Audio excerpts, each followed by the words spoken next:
Okay. So we are recording Sully, Penarth, the area. What can I say? One thing I can say is that I used to live very near Sully. In fact, it was a walk from my flat.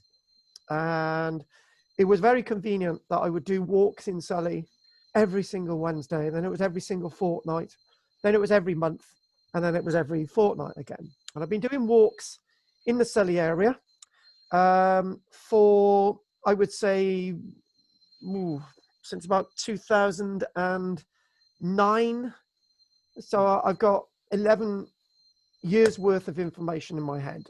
And the adage is, never give a lecture about an area or a subject that you know a lot about. It's going to be doomed to fail. But I will hope to impress you this evening.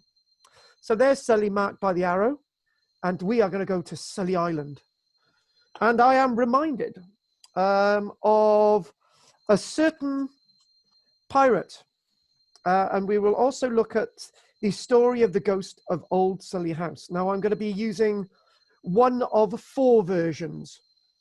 And we're going to do the more spooky one. We're not going to do the one where the body was found in a trunk underneath the floorboard. We're going to do this one. So I wanted Pete to join us tonight because we're doing islands. And there's Flatholm just for Peter.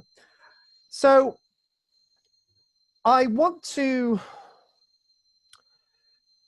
do a ghost story, the story of Alfredo Marinisco, the shipwrecked vessel that I thought was a Viking ship on Sully Island. We're going to do Swanbridge Farm, which I don't actually have an image of tonight, which is a bit of a shame. We'll look at a little bit of archaeological excavation work that I undertook. And all that we know about the medieval harbour that I'm going to tell you about tonight is in my head for certain reasons. We're going to look at the missing village. We're going to look at the closed footpath. We're going to look at the man who was hung for crimes that he did not commit in 1944. And it's a story that I learnt about from my own grandmother. And maybe you may have heard of the story, Peter. Look at Sully Castle if we've got time, and look at the railway if we've got time. This is a bit for everybody. So, and it's great that we've got 9 people tonight, and I'm hoping that we can keep these numbers of people for the next few weeks anyway. So, what do I need to say about Sully Island before we even start? Sully Island, about 700 years ago, was not an island. It was actually connected to the land. And a few other little pensive facts. So if you connect this with the land, and you bring in this all the way here, and you have a little harbour there, which I'm the only archaeologist that's ever seen that harbour, that was probably part of the land about 700 years ago. And when people were talking about Sully Island, drum beat, drum roll, Sully Island was in fact Barry Island, because 1,000 years ago, Barry Island was Little Island, which is where Friars Point is, and Nell's Point, or Nell's Island, or Wells Island, that's something else for you. That was 2 separate islands. And up until very recently, up until the middle 1800s, Barry Island, or part of Barry Island, was classed as Sully Island. But now, to confuse you even more, this is now Sully Island, because it eventually became environed on all sides, eroded on all sides, and became an island in its own right. Now, as I say, if we don't get to do everything tonight, and you've got lots of questions, what I'm going to do at the end of the evening, I'm going to say, we'll do that in part 2. So we're going to go to Old Sully House, or the location that I believe is Old Sully House in this story, because there's lots of other places that claim to be Sully House. But we'll go with the flow of the story. We don't need to know exactnesses, okay? And there you go, you've got Captain's wife, and you've got the harbour that I excavated. A little bit more information. This is here That's where it's referred to as the Danish fort. And Sully Island itself, the hill fort at Sully Island, there's only 1/5 of it left today, and you can see lots of the banks and ditches there. Did you know an interesting fact? At one point, they were going to build a residential home on Sully Island. I think this was like in the 1970s, somewhere like that. And they were going to build a care home. And then somebody said, well, what if there's an emergency, like one of the residents falls ill? It's a care home after all. That sort of thing happens. Oh, we'll take them off by helipad. Strangely enough, it never got off the ground. There was a lot of local opposition, strangely enough. And you know, whenever I used to look over to Sully Island when I was a child, I always used to look over, and you would see a shipwreck. There is in fact a shipwreck there, but not in fact a Viking shipwreck. So there you go. So what I'm going to do is look at a few of these images. We're going to go to this building in a moment, and then we're going to then come back. And strangely enough, we're going to go back to Sully Island, because we cannot do Alfredo Moresnesco without going on to Sully Island itself. So, do you know one person who's joined us tonight? Very annoying woman, Ellen. She always said in the first lectures, you never show us maps of where these places are. And now you get nothing but maps in my lectures to show you where these places are, all thanks to Ellen. And we love her to bits. So, what we're going to do, let's think of this as harbourage sometime in the 1800s. And at low tide, it is harbourage because, there you go, there's a causeway. And tragically enough, there are many ghosts of individuals that have who have died on the crossing, going over and back from Sully Island, because I have actually been on Sully Island virtually a minute before the sea came in from both sides of that red line and cut off the island. And it was a very strange experience, because behind me there were 4 people who were trapped. And guess what they decided to do? They decided to run back and forward into the water. So as I got to the other side, as I got to dry land, somebody had to call out a Coast Guard, because these silly people were endangering their lives and the lives of the Coast Guard. But that's something else.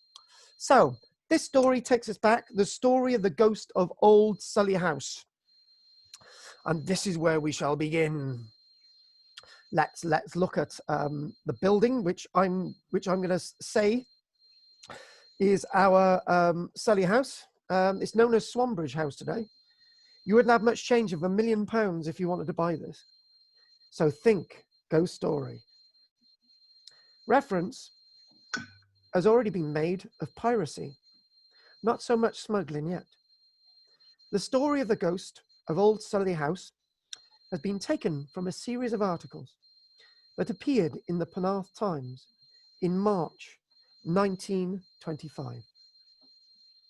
Towards the end of the 1700s, a young sea captain by the name of Henry Winstanley had fallen madly in love with a beautiful Bristol girl. So by the time we get to the end of this story, we're looking into the 1800s, basically. And the reason why it's in the text. Henry Winstanley's love was reciprocal in her feelings. But her father did not approve and was determined to prevent his daughter marrying a seaman. They're very mischievous people, those people who go to sea. Accordingly, he arranged with the ship owners for Winstanley to be sent to Jamaica on a long voyage. And as we know, going out to sea to Jamaica on all those islands would take you away for a few years. No sooner had he departed than her father introduced Colin Rees, a wealthy bachelor, retired from the Indian Army, to his daughter. Then, by some means or other, he had contrived to marry the pair before Winstanley's voyage was completed. It would be some years, folks, may I add. Colonel Rees was the owner of Old Sully House, and he and his wife, the love of Henry Winstanley, lovingly married, actually, they weren't, spent much of their time in the house, and she would obey every one of his commands. They were not in love at all. It was a bit of an affair of a cat and mouse, if you know what I mean. Winstanley eventually returned home, and somehow he got in contact with Mrs. Rees, his true love, and they arranged that she would desert her husband and leave the country on his ship, because obviously he's a captain at this point.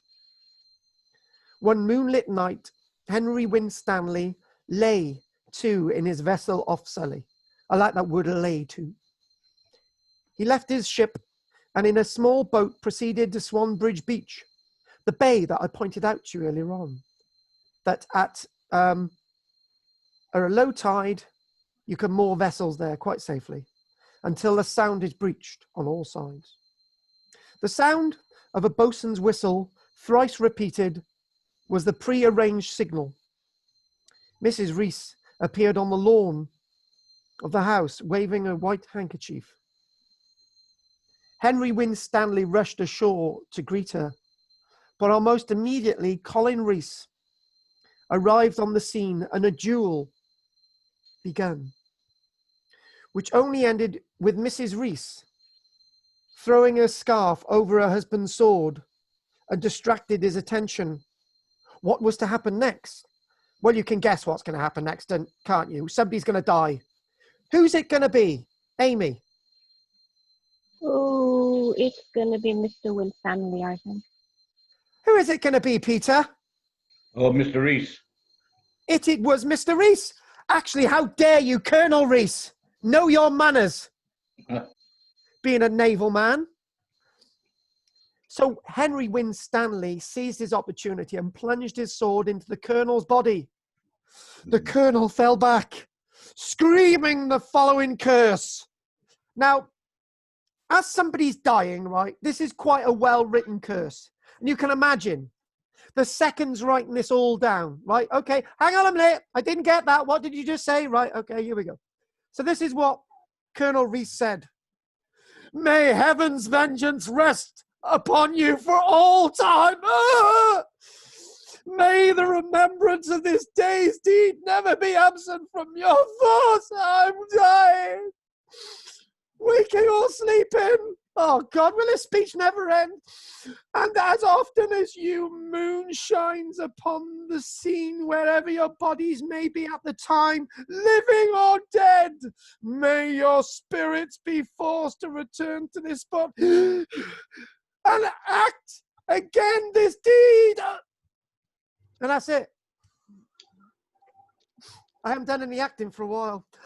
With these words on his lips, he passed away and his body was buried in the shrubbery, as one does.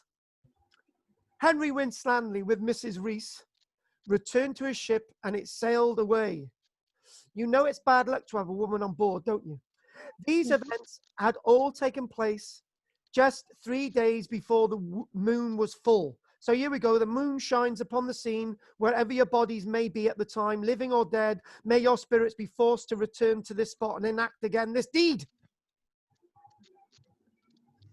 The disappearance of the colonel and his wife was a 9-day wonder for miles around. Now, I've never heard of the term 9 days wonder. I've heard of the term 1 day's wonder or one hit wonder, but 9-day wonder for miles around. But it was assumed that they had been kidnapped by pirates, as one does. And the affair was soon forgotten. Henry Winstanley and Mrs. Rees were soon married, but from the time their flight, all went wrong. So it must have been a captain sort of wedding. The ship's crew deserted on reaching port, and although a fresh crew was obtained, they mutinied on the way back.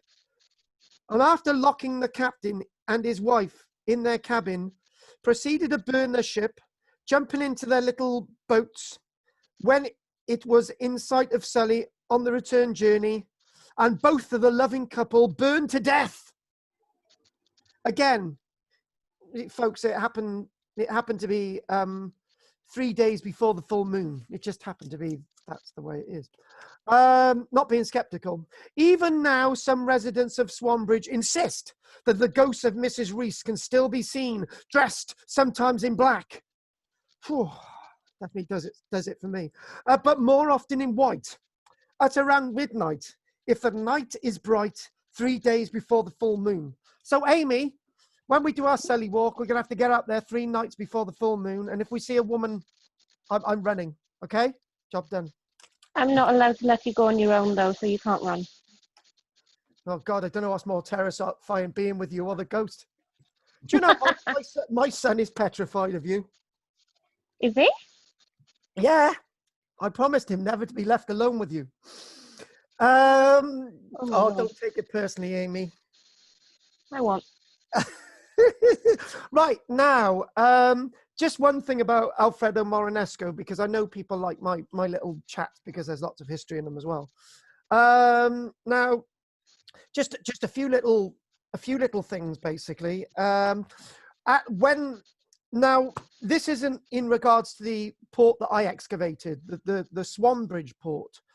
And the Swanbridge port itself would be in here, the medieval port, okay, which is occupied now by the farm, and a new housing estate was occupied by the farm. Now, these port records are to do with all these mooring posts and everything that you can still occasionally see these black buoys in the mud. That's what they call black buoys at Sully Harbour, Sully Sound, particularly at low tide. So there you go. So here we go. This is an extract of the port book records.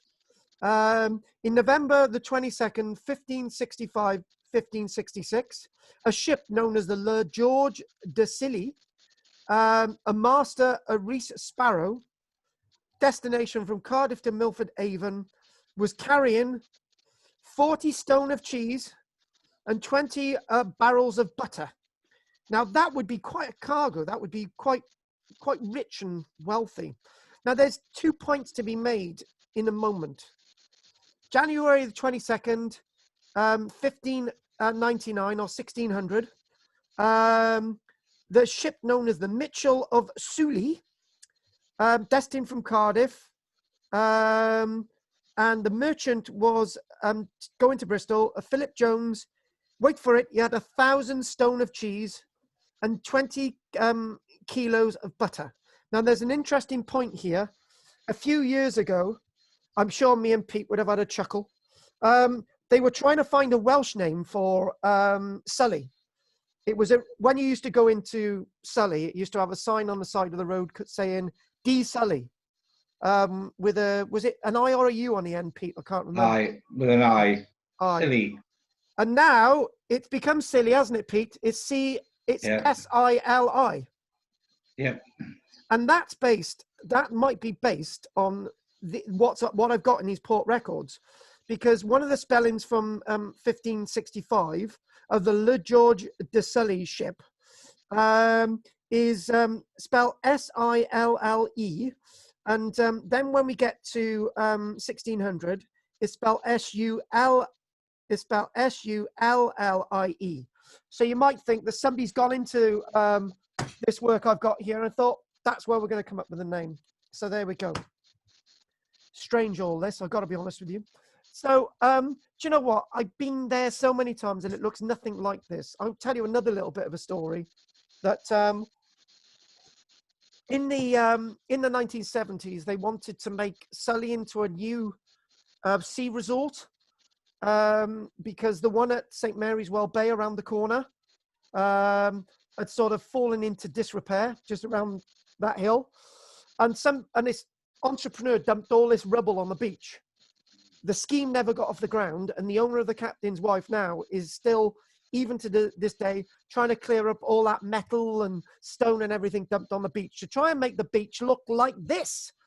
But it's going to take some time, but maybe we'll get there one day. So moving on again. And we're not going to talk about the controversy of the captain's wife and the doves. So on Sully Island, spooky, drum roll. So now, here we go. Rather interesting here. From various accounts, and those that need to know where we are, it's that island you saw in my images earlier on. It's a mixture of sandstones, mudstones, limestones, every stones. And it's eroding away at quite a rate. Now, we've already mentioned it was connected to the land over 700 years ago. And now today, listen to this. From various accounts relating to Sully Island, it is evident that due to erosion and quarrying of stone, the acreage has greatly diminished over the years. And even in, folks, may I say, the particulars of the Sully estate of the 6th of August, 1833, which said that the island was of 20 acres. Nice. But then you come into the particulars of sale. In 1975, the island was only 13 acres. So a loss, you can get an idea of the erosion, can't you? This is where we're getting, it's connected to the land and the loss of the hill fort and all these other things. And the island itself was up for sale, I think, around 2008 or something like that. And it's basically saying it's an unmade causeway, and it's accessible for 6 hours. It's 6 hours every day, or 6 hours period 24. per tide. 6 hours in 24. 6 hours in 24, yes. So next, you are looking, Peter. Now, I think you've been with me, haven't you, Pete, to the island? Well, I've been to the island on several occasions, yes. And I think I've been there with you because we looked at the ships, the wreck of the ship. Yes, we did. And it's a ketch, the type of vessel that we're talking about, which we're going to look at in a short while. There is substantial archaeological evidence confirming the location of the remains of a Danish camp. Now, why is it called a Danish camp? That's rather interesting. Now, we don't have much in the way of Viking evidence from the coastline archaeologically, or am I lying? There is actually an archaeological site that was excavated at Atlantic Trading Estate that I was actually involved in the excavations in the 1980s, about 1987. Atlantic Trading Estate, which I made I mentioned, I think I mentioned that in my video I did yesterday, which was a wonderful day. And so we've got a Danish evidence there. They found a runic stone there and lots of pits and stuff. Yes, Peter? And 918, the Vikings that were driven out of Somerset took refuge on the various islands, Steepbone Plateau, and Sully Island. And I appreciate that, Peter. Have we got any names of any individuals? Because that's when I'm going to go with the names next. Yeah, Ottir and Harold. Harold was spelled Hroald. Were the Jarls which led them. I think Ottir actually died out there. What, on Flatholm? I'm not sure whether it was on Flatholm or Steepbone. All right. Now, you should have mentioned, Peter, the names of the islands, the homes, which is a Scandinavian name, yeah. Exactly. And you've obviously got Swain Bridge, which we've been talking about. You've got Swansea, and you're obviously looking into the landscape, and you're getting an inference of Viking information. So Danish island, that Danish camp, that's a good name for the headland and the banks and ditches. What we have there is evidence of Iron Age activity as well, and we've actually got where we're taking this image from now, looking down at it. It's actually a burial mound, and that burial mound is probably dating from the Bronze Age. It's a fascinating history, and then we look at a fascinating story. So let's look at a few more images. That's looking over to the island.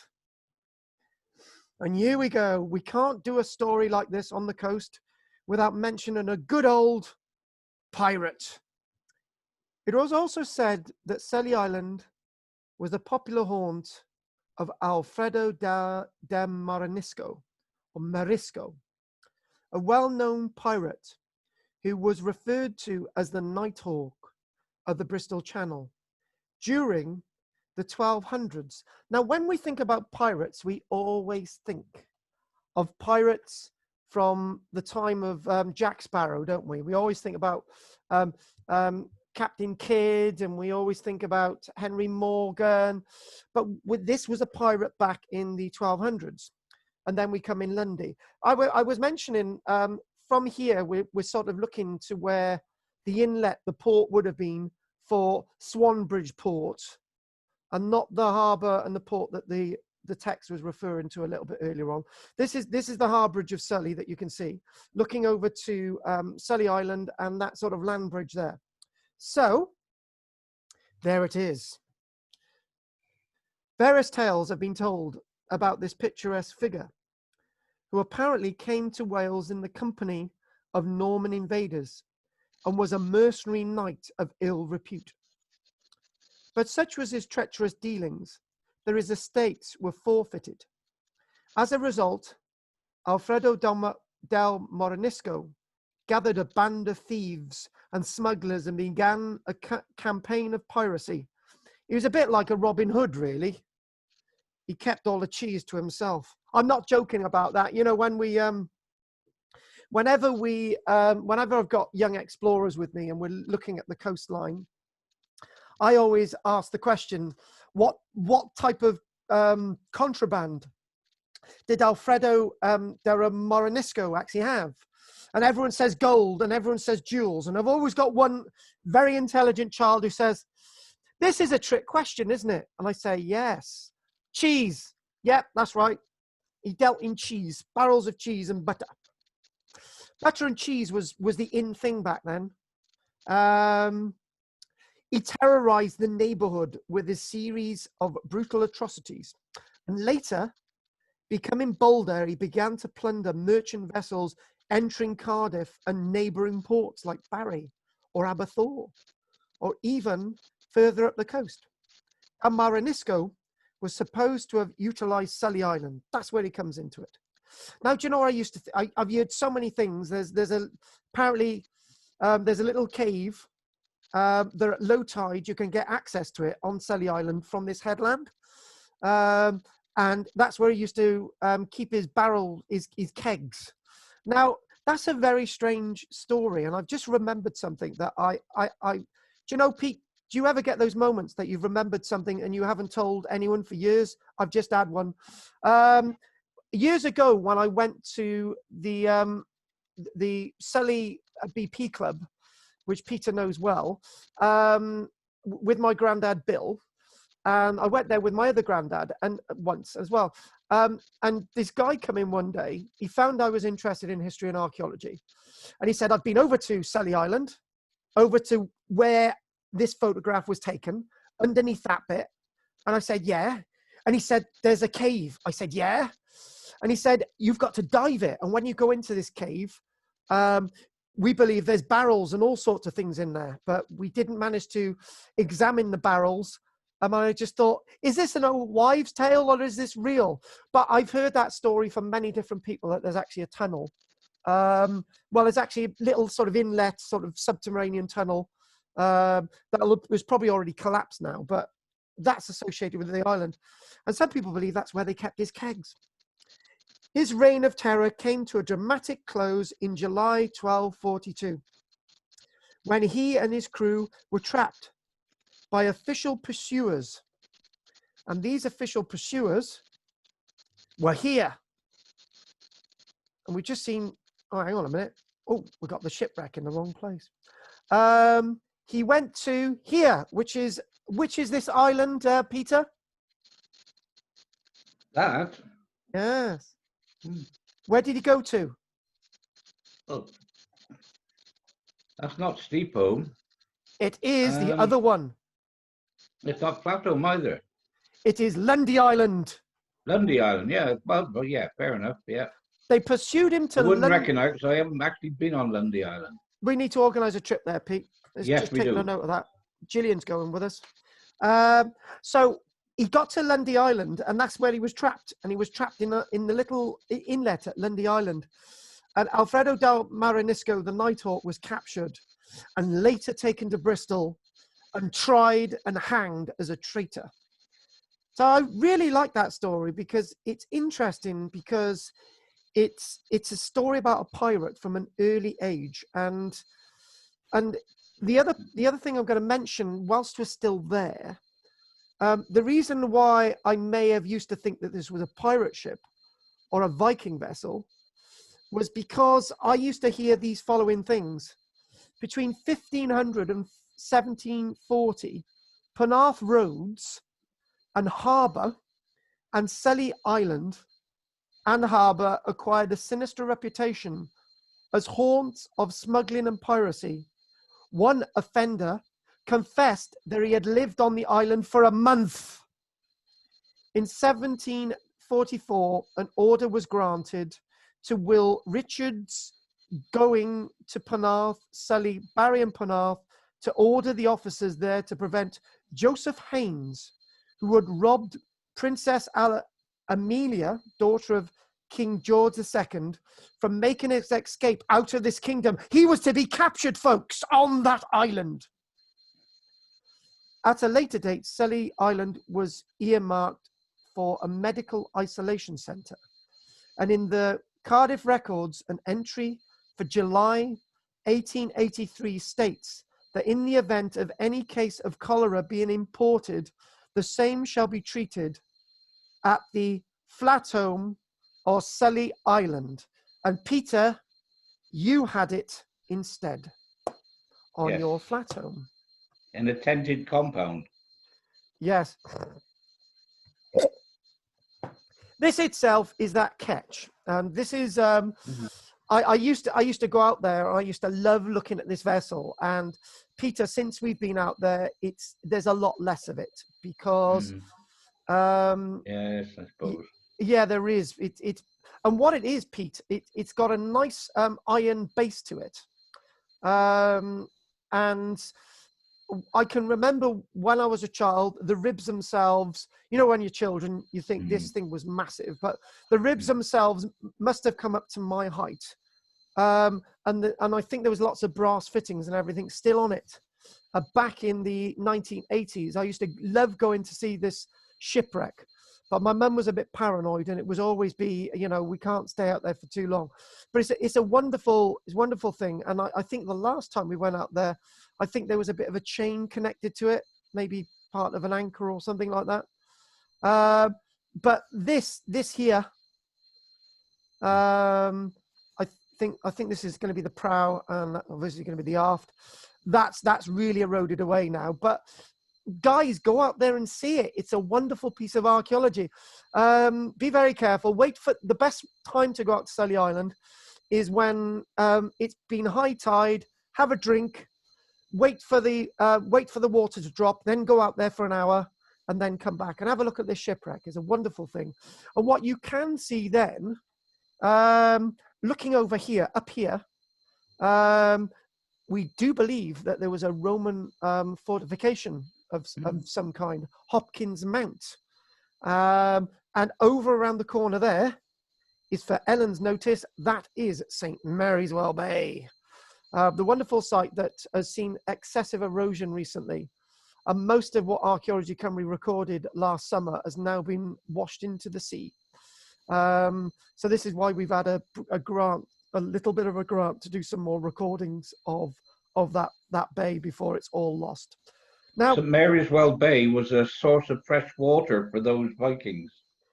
And why, Peter? Because of the spring on the well. You are very right, Peter. You are very right. And do you know what, right? We need to do a St. Mary's Well Bay one, and you need to stick that one in there. So what we're going to do now, do you know what? I'm going to tell you a little story. When I do these, I'm always talking about other people's stories or maybe an experience I've had on a walk. I'm going to tell you a bit about archaeology. Now, a guy whose name I shall not mention, John Lawrence, a developer, said to me one day, he said, right, can you come out and do a watching brief for me? Because what's going to happen is that all these buildings here, the old farm of Swanbridge is going to be demolished. Can you do a watching brief for me of some footings for a house I'm going to build? And I said, yes, I will do that. And the plan usually when you're an archaeologist is that you should record anything as the trenches are being dug, and you need to put a stop on the work if anything interesting is found. So I thought, yes. So anyway, when I got there that day, the trenches had already been dug. And strangely enough, if I can get the position right, strangely enough, I think it was this building here, in the trench, as I'm looking across. So there we go, draw that there. In the trench, I actually saw a medieval key. There was all these really old timbers in the clay, and they were sticking out, and I thought, I just got so excited. And I thought, wow, that's brilliant. So I thought, but unfortunately, it had already been cut through by the JCB. And I thought, all right, then I will come back on Monday with my camera, because it was a Friday, and I will record this and I will report this, and if need be, I'll have to put a stop on the work. And I said to the owner, I said, oh, you know, I haven't got my camera with me. You see that there? I've got to take a photograph of that. And he said, yeah, that's fine. Come back on Monday and you can take a photograph.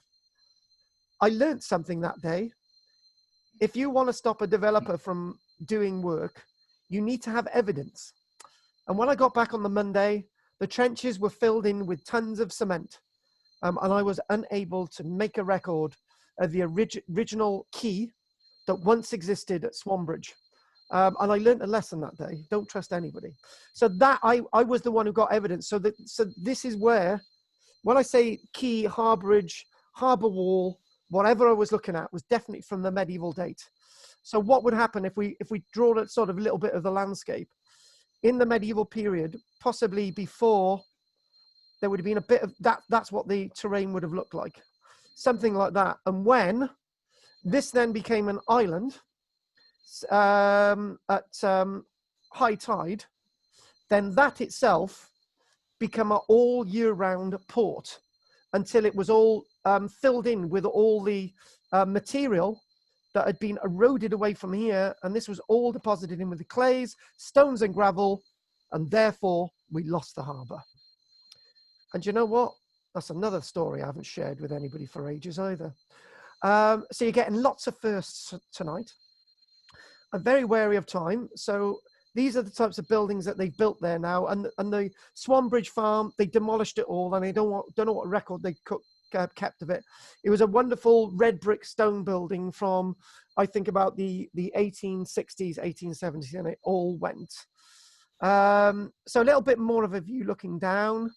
And I just sort of point that our sort of old Sully house.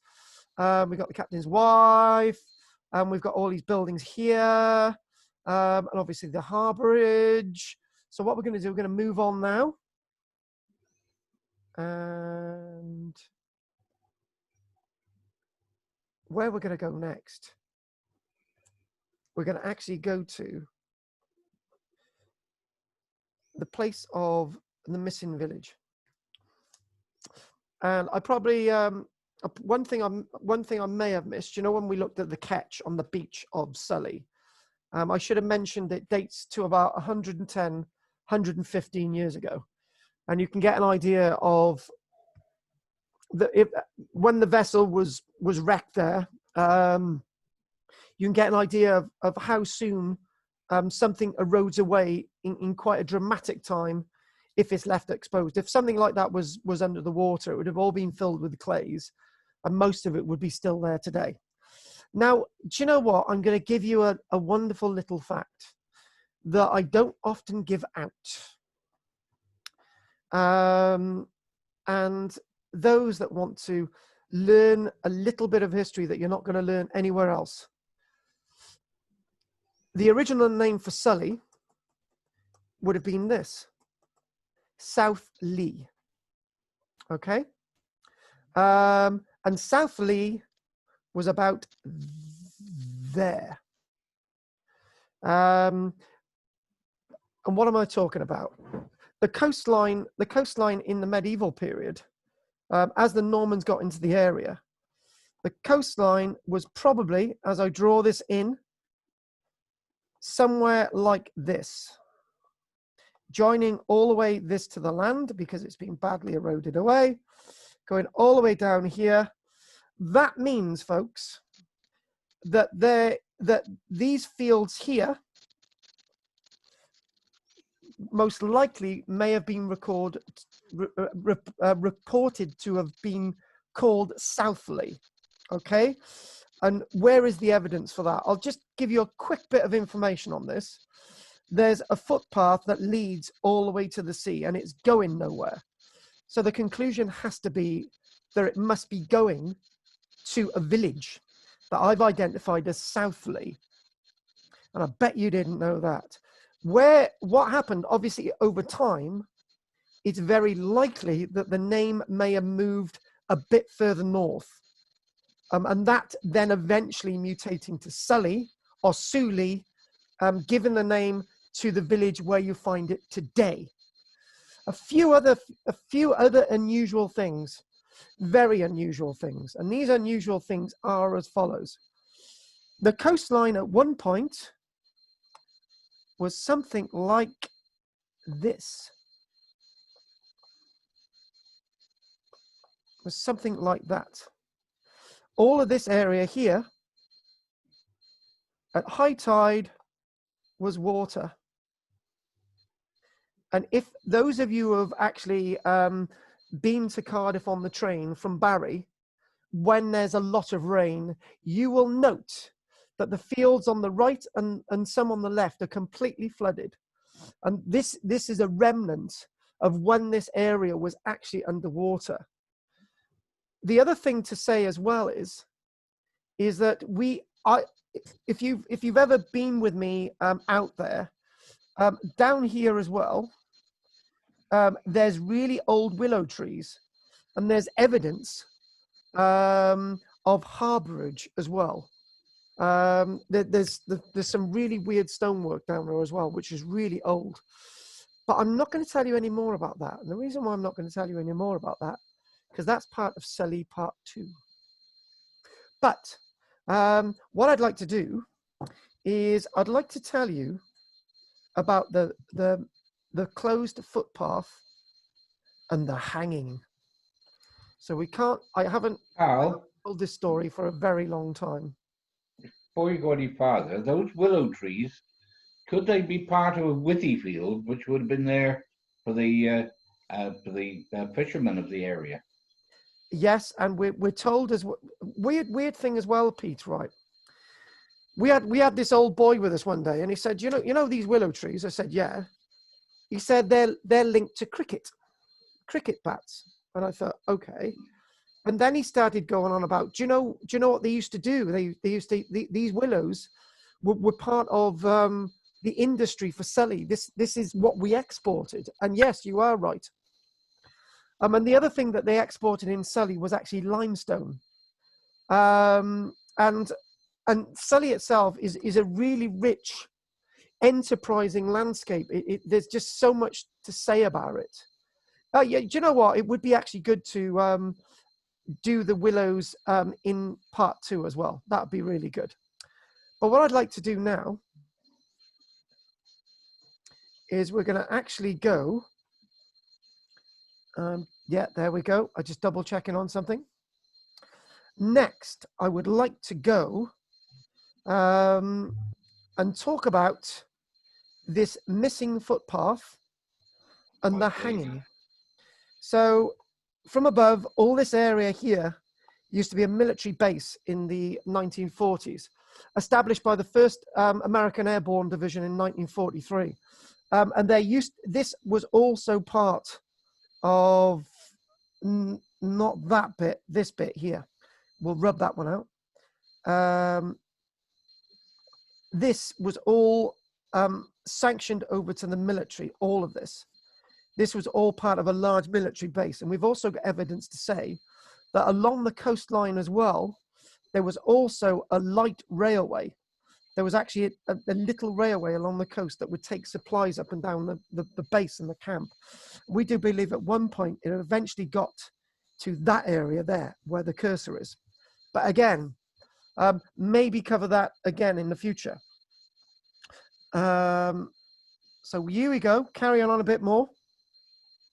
And next, I would like to take us to a very unusual footpath. And there it is. And I'm going to tell you that little sad story. But before I tell you that little sad story, I'd like to tell you something that, a very important story now. That footpath goes all the way to the sea. It meets this path, and that goes all the way down to the Bendrix. And that footpath goes all the way there, and it finishes. That footpath itself used to go all the way across the docks. And it used to go all the way across the docks, and it used to meet up with Cadoxton. And this was before 1939. But the Ministry of Works and Ministry of War and Defence said that this footpath will be taken over by the military, and it will be given back after 5 years. But there was one catch, Peter. The war lasted from 1939 until the 1st of September 1945. So therefore, there was no obligation for the footpath to be given back to the people, and the footpath was lost. So in other words, it's quite a large, laborious walk all the way around to sort of get to Cadoxton and Barry. So I'm going to poise myself now. And everybody, I need to get some water, so I'm going to be with you now. Hang on.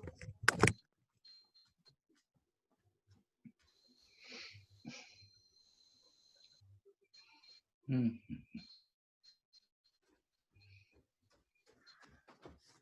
whole of the Barry area was a lime If exporting everybody's area. okay, I'll carry on, Pete. What were you saying? Oh, while you were away, I'm just going to say that the whole of the Barry area was a big lime exporting area from down as far as the Lays, all the way right through to, as you say, Sully and beyond. It was. And do you know one thing what we should do? It's not fair that I haven't done the Harbour and the Willows and the Lime at Sully, because in Sully there's a wonderful post-medieval lime kiln. It's beautiful. And I think that's one of the things that we'll do next time. Now, let me get myself built up. This is not a nice story.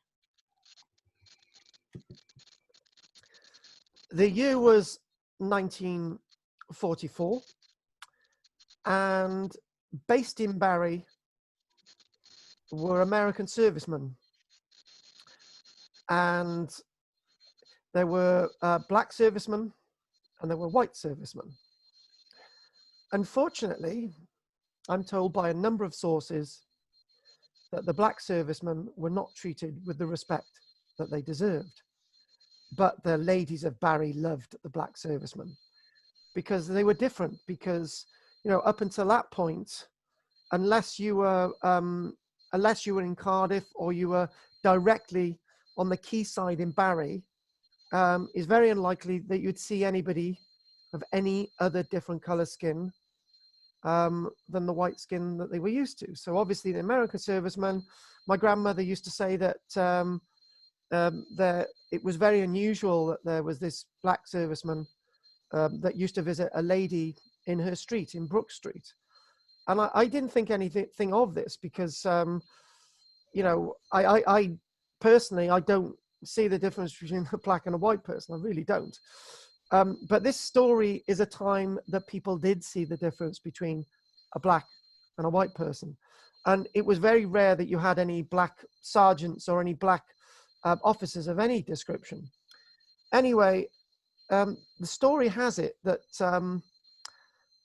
a rumor went around my grandmother told me this, and I got it from another source. A rumor went around that a white girl had been raped, and a body found deposited in these woods at Sully, just along this footpath that we're seeing. This is why this is important. So she'd been raped, and a body had been dumped. And what then got around was that there was this black soldier who had been dating this white girl, and unbeknown to everybody else, she'd been raped by a white soldier. But because people weren't used to seeing black people in Barry at that time, 1944, a mob of American airborne servicemen got together, lynched this black soldier, and hung him in those very woods along the footpath. I think the body was actually found by a child walking through the woods that day. So I can imagine that that child would have been quite traumatized. They lynched him. They lynched, the whole group of them lynched this black soldier and hung him in those woods. It's quite sad that eventually they did actually find out there was actually a white soldier that did kill this woman, but he didn't come to trial because, you know, it was quite a cover-up story. That, you know, they were saying that this black guy had raped this girl and murdered her, and that was the retribution. It was done and dusted. But it did turn out that they did actually find the American airborne personnel, the white guy who had actually raped this girl. And when you actually walk from the coast all the way along this footpath, you get a feeling that there's something not quite right in those woods. And I tell you what, that was a real evil thing to be doing. And I can remember being told that, and I thought it's just so wrong that this guy had done nothing wrong. He was in love with this Barry girl. She had been killed. Then he was killed, and he didn't murder her. They were both in love. And the person who actually murdered this guy got away with it. I do hope that he had his brains blown out in Germany, but I don't know if he lived or not. But that's the sad story I want to tell you tonight. Had you ever heard of that, Pete? Oh, yes, I've heard it from you. I understood the lady came forward and said, no, he didn't rape her, and that it was somebody else. Right. It's quite a tragic story, though, isn't it? It is. Yeah, it is. It depended on who you ask, because I think we did say that she was raped and she did come forward, but the other story was that another woman ended up dead. It may have actually be two different cases, yeah, which would even make it even worse. And apparently she's still seen in the woods at night. Yes. God. Yes, it puts hairs up on the back of your neck, doesn't it? And I've been through that route many times. You never hear any birds singing or anything. It's quite a sad spot. What I'd like to do is I would like to now, I'd like to now move a little bit further on. But I wanted you to know that story because it's sort of in respect for the two of them, really. And it's the way that's very topical, really, even with today. And I thought very hard about putting that story in tonight, but I thought you can't hide these things, and I just wanted you to know. So I would like to mention next that we're back into Sully. We've done over an hour, but I'm going to go on a little bit further because I wanted to add a couple of little things to this tonight. And what are we looking at? The train. But, do you know, I wanted to tell you something unusual, something about my character Years ago, it was, the year was 2012. I had just lost one of my children, and I went to the church graveyard, and I saw a gravestone, and it was the same age as my daughter, and I just thought, oh, that's quite strange. And on the gravestone, it was her name was Harriet Elizabeth Cumbria, and she died on the 6th of June, 1822. And it's a gravestone that I always look at in the church graveyard, and I go there and I talk to that gravestone, because Cumbria is a long way to go in connection with my daughter. So when I go into that graveyard, it's a sense of peace. And I'll tell you another little story. This is me all over as an archaeologist. Years ago, there was a castle, and the remains of the castle were under these houses. This is known as Rookery Wood. And you can actually make out a wall.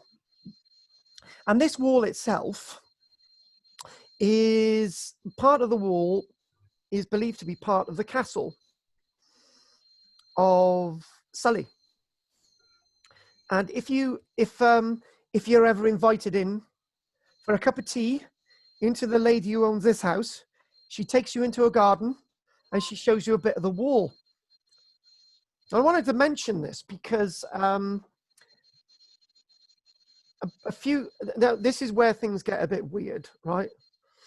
I turned up in the church graveyard this one day, and the grave was being dug over here. Yeah, no, by there. Ooh, smack bang there, right? A grave was being dug. And I went up to the grave digger and I said, can I have a look at the soil that you're digging out? And I found the odd piece of medieval pottery and some bones, and that's great. And I thought, right, when are you going to be burying the person? And he said, oh, we're burying this lady next week. Now, if you come here next week, the service is at this time, and if you come at this time, you can help me backfill the grave and you can see if there's any pottery. And I thought, that's great, brilliant. Well, I'll do that, because where that red arrow is would be where the ditches are associated with the original medieval castle.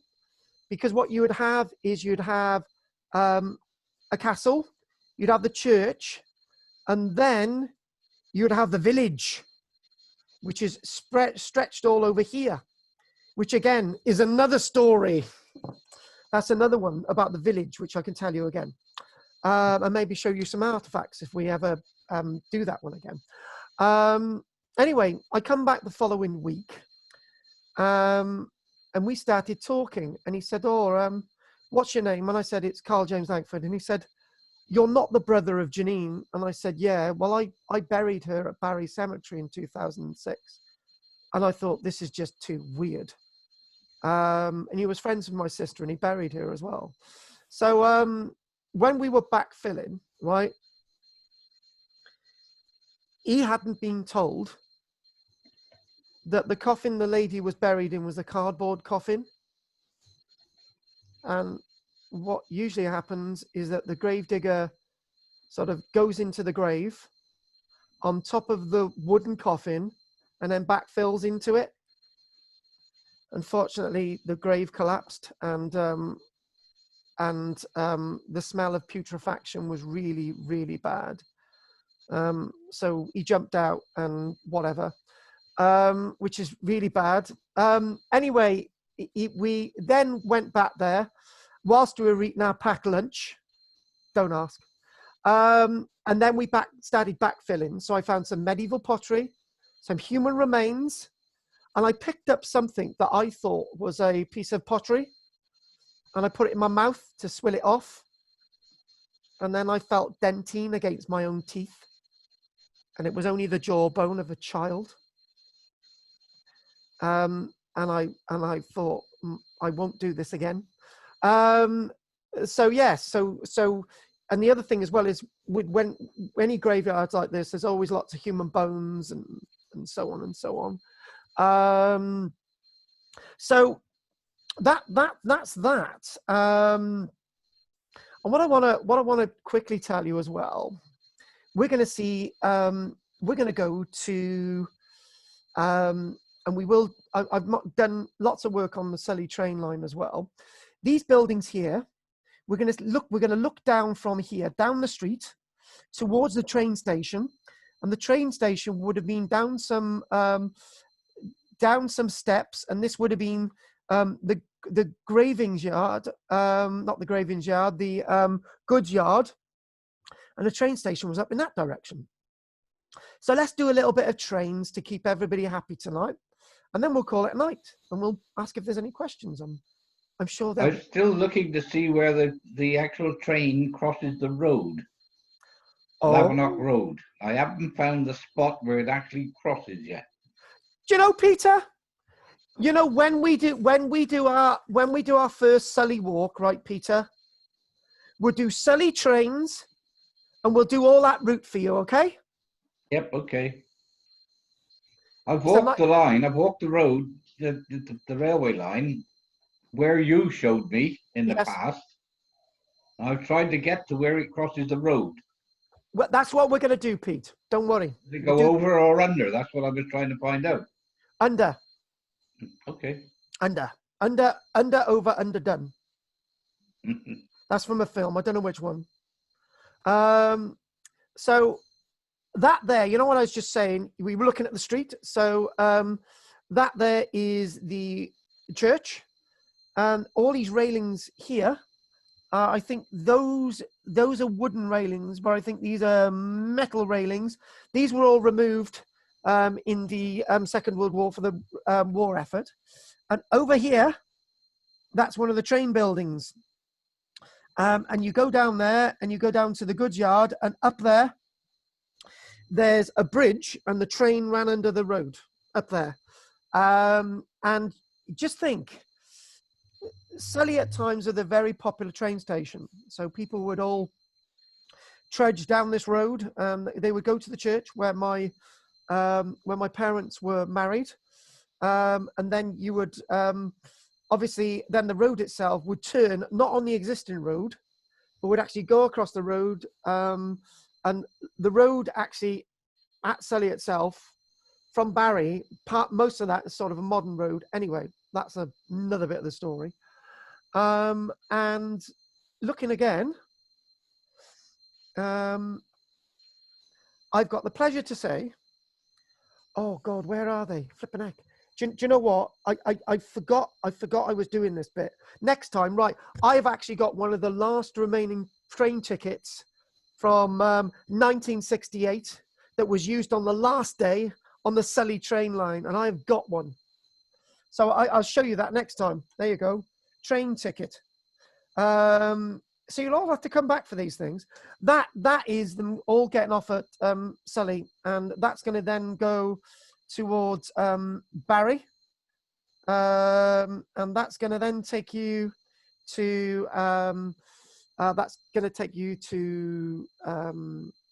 Cog, and then Lavenock, and then you've got the likes of then you've got Penarth, and that's the train line, which all shut down in 1968. And if you do go on my YouTube channel, which is if you KARL-JAMES Langford on YouTube, and if you type in Sully train line, you can actually see the last footage that was taken on this train line, and maybe we might do a little bit of that next time. And what we're going to do, that is actually my last image tonight. So I would like to tell you one last anecdotal story. There's nothing wrong with a last anecdotal story, is there, Pete? So we'll do that. Pete, you're worse than me on Sully Island, bloody hell, with your anecdotal stories.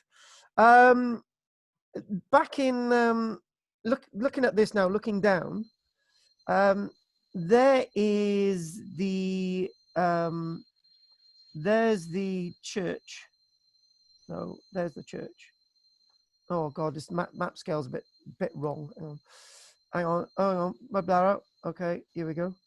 So bring that in there, right? Sort of. Oh God, hang on. Better with another map. A little thing I'm going to pote out to you. Let's just get to another map. Hang on. Oh, there we go. That's better. To point out a few little things. Good. Let me get my drawing in there. Good. There's our church that we've been to. And there is the buildings. That's where the goods station used to be. Now, years ago, this was, when I say years ago, it makes me feel old. We were talking about the train line, and this woman said, "Come into my garden for a cup of tea." So there was me and Barbara Baggs and two others. And she said, "Come and have a look at my collection." And she had a collection of buttons. And I just thought, wow. And she'd been metal detecting in a garden, because a garden was one of the workers' cottages for the train line. And we had loads of buttons, and we had buttons GWR, Traff Railway, and we had a BR button. And I immediately made the mistake, didn't I, Peter? BR on the button stood for? Victoria Regina. No, BR, not GR, BR, Oh, BR, Barry Railway. Exactly. I said, the British Railway. And she said, no, the Barry Railway. And I thought, wow, this button was worn by somebody before the train line was absorbed by the Taff Railway. And I just thought, she had a whole collection of these buttons, and it was absolutely amazing. And finally, she actually had a guard's carriage in her garden, and she actually had the remains of one of the original stoves for the guard's carriage in her garden. And I just thought, oh my God, wow. And that was living, breathing archaeology. And that is living, breathing archaeology. We're finished now tonight, so I'm going to ask if there's any questions. Would you like to say anything, Peter and Amy, before we go on to the questions? No, let everybody else, I've had my say, let everybody else have a go. What about you, Amy, babes? I really enjoyed it. My favourite thing, cemeteries and the sea. So can't complain that. Well, cemeteries and the sea are really, really good thing to do. I got to be honest with you. So, everybody, if you want to unmute your doodahs. Emma, did you enjoy that as your first one? Yes, I did. Thank you very much. Apologies for the small cat fight that just happened if it distracted anybody. But no, I really enjoyed it. Thank you. It didn't distract me. And enjoy the book when you get the Ghost of Glamorgan. And I'm looking forward to it. You'll be very welcome. And hopefully you can join us all next week. Next week is a bit for everybody, because it's Amy's birthday next week. So we expect John to have a cake for Amy. We expect John to give his undying love for Amy. That's what we're doing next week. So what I'm going to ask, Emma, is there anything you'd like to ask me tonight? No, not at the moment, but thank you for the lecture. It was really interesting. You could always email me as well. Sophie, what about you? Yeah, really interesting. Thank All you I for can that. say, really, very interesting. Thank you. Ellen? It was amazing. It was lovely, yeah. And especially as part of that coast, we've been to do those excavations, haven't we? Me and you need to have a chat about St. Mary's Well Bay and where we're going to be going with it in the future, because we've got to, half of what we recorded and saw last year is now gone. It's been washed into the sea. So, yes. Thank you for that, Ellen. What about you, Gillian? Anything you'd like to say? No, it was really interesting. Lots of things I didn't know. So that was good. And part two, there will be more. And what about you, Pammy? Yeah, I enjoyed it. Thank you very much. And John is only allowed to say sensible things tonight. If he doesn't say sensible things, he will be cut off. John? Nothing sensible. Oh, okay. Right, I'd just like to remind you all tonight. So next week, as we'll be doing some ghost stories of Cumbria. It's going to be a longer one next week. So we're going to be doing the ghost stories of Cumbria. You know, the weird ones, the chucking the keffel door with that one and making the girl pregnant, all that type of thing. And sort of a bit about Merlin next week. And we'll be doing Highgate Cemetery as a little birthday treat for Amy. I'd like to mention, if anyone wants to join us, Edward Lloyd on Wednesday night, the antiquarian work of Edward Lloyd. Look forward to seeing you all next week. And the people who've provided these images, thank you very much.